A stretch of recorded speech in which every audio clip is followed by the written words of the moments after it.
Chhattisgarhi video देखने के लिए हमारे चैनल को सब्सक्राइब करें और दबाएं इस बेल आइकन को, ताकि हमारे वीडियो के नोटिफिकेशन आपके पास पहुंचे सबसे पहले।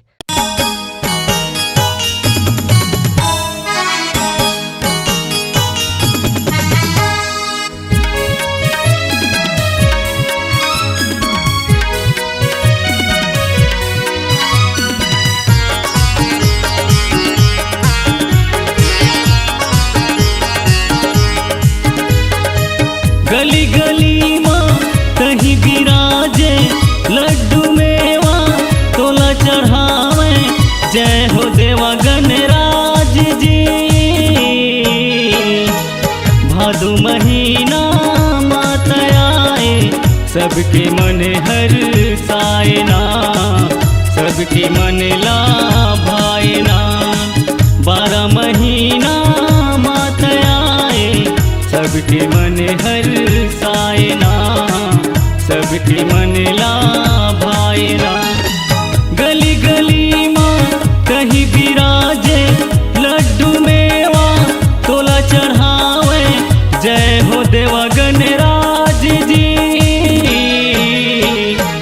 भादो महीना माता आए, सबके मन हर सायना, सबके मन ला भाईना।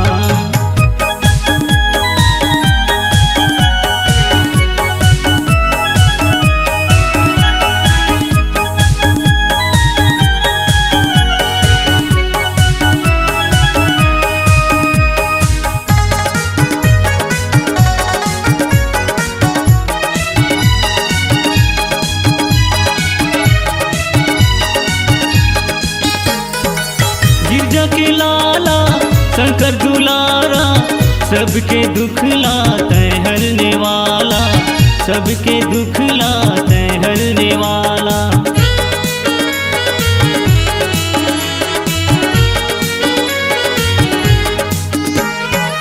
गिरजा के लाला शंकर दुलारा, सबके दुख लाते हरने वाला, सबके दुख लाते हरने वाला।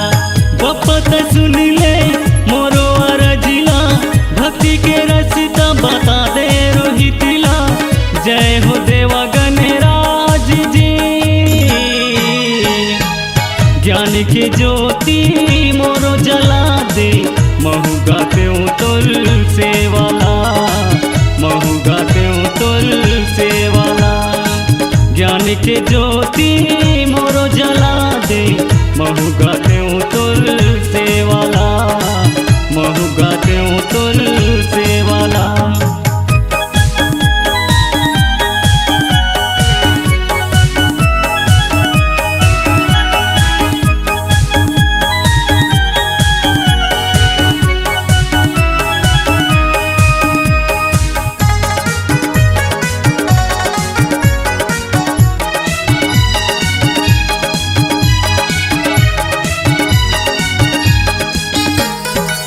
कोनो चढ़ावे मिश्री और मेवा, कोनो चढ़ावे नरियर के भेला, कोनो चढ़ावे नरियर के भेला।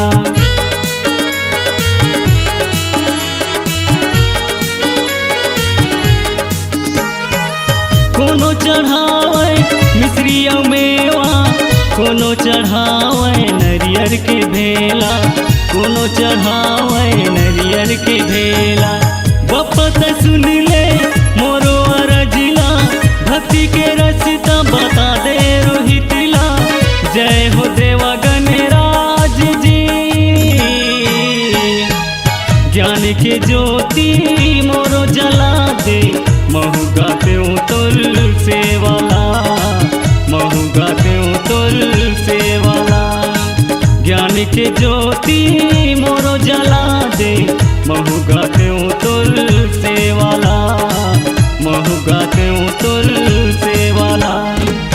गली गली माँ कहीं बिराजे लड्डू मेवा तोला चढ़ावे, जय हो देवा गणराज जी। भादो महीना माता आए, सबके मन हर सायना, सबके मन ला